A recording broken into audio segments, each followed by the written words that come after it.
welcome to Old Timey Musings from an Old Timer. Being a Brit, I started out singing traditional British folk music, and then I discovered traditional American music. And I thought at first that the two were miles apart. And so did a lot of the folks in the UK clubs where I played and sang. These were traditional finger-in-the-ear English traditional music venues. That was what was sung there. And they sort of turned their noses up a bit as I tuned up my banjo. But one of the main differences to me seemed at that time to be rhythm. Now let me say, I'm no academic musicologist, so this is just my personal views, but English folk music was much more based on the unaccompanied acapella tradition. It was very free and not particularly driving as far as a rhythm was concerned.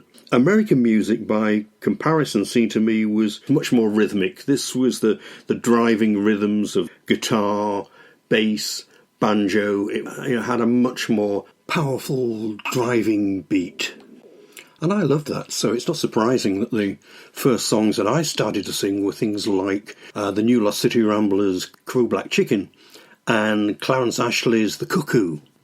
But what I was missing was that the shared folk tradition with English and American music. And what I'd been listening to, what I was thinking was the soul of American country music, was in fact dance music. And I suppose it would have been more fair to compare US to English dance music, Irish and Scottish. In fact, often the same tunes that you see in Irish and Scottish dance music are the same ones as you see in Appalachian music. But ballads, of course, were also shared.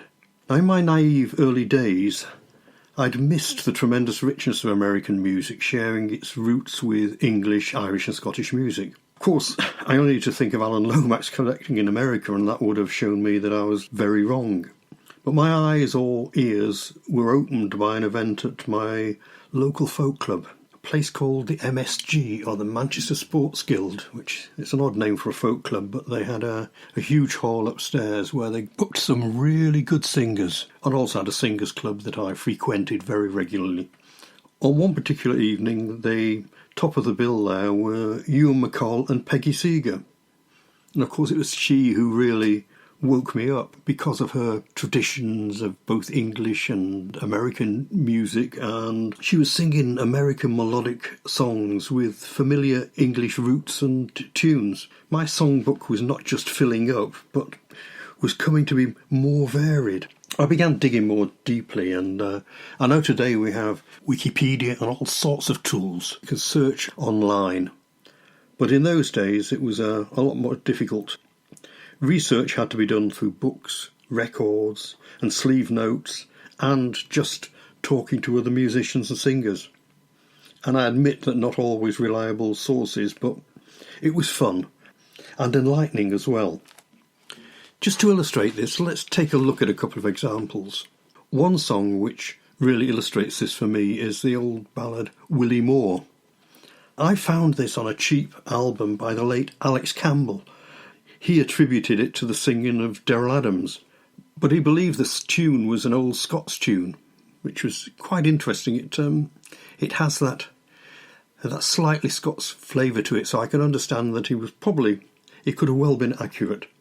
It's a haunting melody line and supported by a very metronomic two-finger banjo picking that allows the vocal a lot of freedom. Here's a little clip anyway.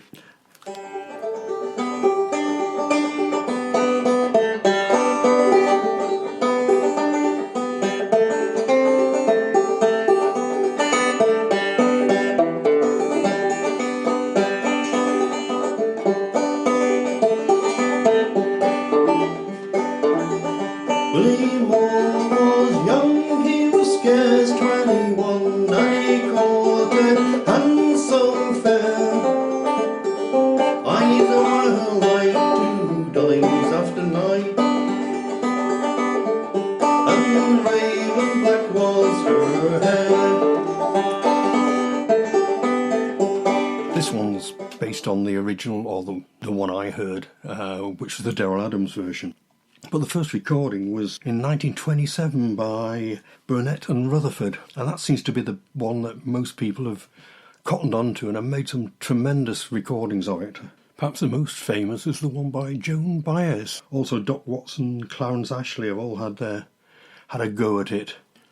The version's subtly changed, doesn't seem to be able to make up its mind whether it's a suicide ballad or a murder ballad. Shades of Pretty Polly perhaps. Or maybe it's just the old story of Romeo and Juliet. But it seems equally at home on both sides of the Atlantic. The crossover songs from one side of the pond to the other, it's fascinating, but really to be expected, I suppose. 600 years of immigration, various wars with soldiers and sailors bringing their songs and creating new ones. And trade, of course, though it has to be said, not always the sort of trade that we can be proud of. But it's little wonder that songs and tunes were used, passed on orally, adapted and subjected to what we call the folk process.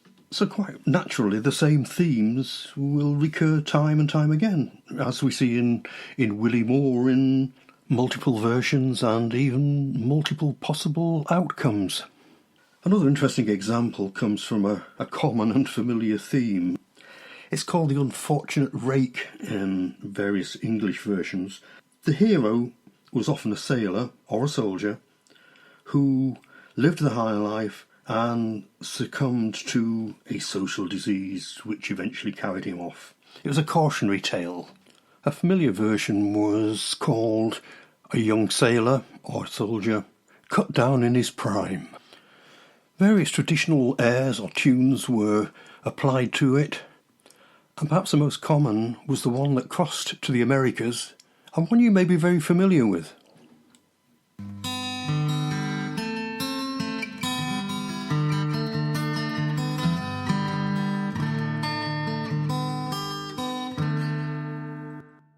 Yes, it morphed into The Streets of Laredo, where the hero, rather than being a soldier or a sailor, became a cowboy.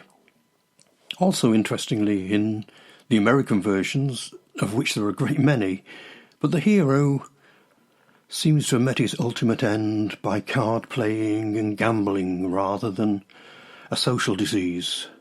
Was this to make it more acceptable to family audiences, or was gambling and card playing seen as a greater sin than sexual promiscuity in the New World? Whatever, it spawned a whole catalogue of great songs and great versions, which brings me to one of the first a cappella ballads that I came across in my early apprenticeship in Old Timey music. It's the haunting Tom Sherman's Barroom. The same old story, but sung unaccompanied, more English style than American, which makes it worthy of note. This is how the version by Dick Duvall goes. Well, kinda goes, with apologies. As I rode down to Tom Sherman's barroom, Tom Sherman's barroom one morning in May, I there did spy a gay handsome cowboy, all wrapped in white linen and cold as the clay. I first heard this song on a New Lost City Ramblers album, and you can imagine that coming right in the middle of the hard-driving banjo and fiddle tunes and dance tunes that they were performing, it was, wow, it set me back on my heels. As I said before, I'd associated, foolishly, unaccompanied singing more with the English, Irish and Scots tradition, but here it was alive and well in some incredible American music. And the more digging I did, the more common I found that it was. For example, listen to the singing of people like Frank Prophet and, amazingly, Roscoe Holcomb. If you've never heard the music of Roscoe Holcomb, I would really suggest looking him up and listening to some of his singing. And one of the things that he was noted for was what was called the high lonesome sound, and this is associated with his unaccompanied singing as well as his incredible banjo, guitar and harmonica playing. A true multi-instrumentalist. In fact, there is a Folkways album actually called The High Lonesome Sound, which is just incredible. If you ever come across it, I would certainly advise getting your hands on a copy, because there's some amazing stuff on there. The standout track for me, in fact, is an unaccompanied track called The Wandering Boy. Absolutely worth listening to. It opened my mind and my ears to the incredible variety of American traditional and old-timey music. So I guess what I'm trying to say, or I've been trying to say in this podcast, is that American old-timey music is far more varied than you might at first think.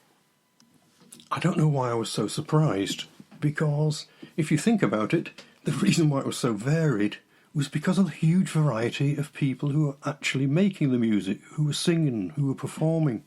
From small family gatherings, to individuals playing for their own entertainment, to dances, to bands playing together, and people singing in church. They were working people, farmers, miners, cowboys, sharecroppers. Their roots might have been English, Irish, Scottish, German, even French, Swedish, African, Asian, and their instruments were whatever they could find. Or, if they couldn't find anything, they just sang, and it's the unaccompanied music was a real revelation to me. So my real advice is, listen widely. I promise you the variety and richness is like no other.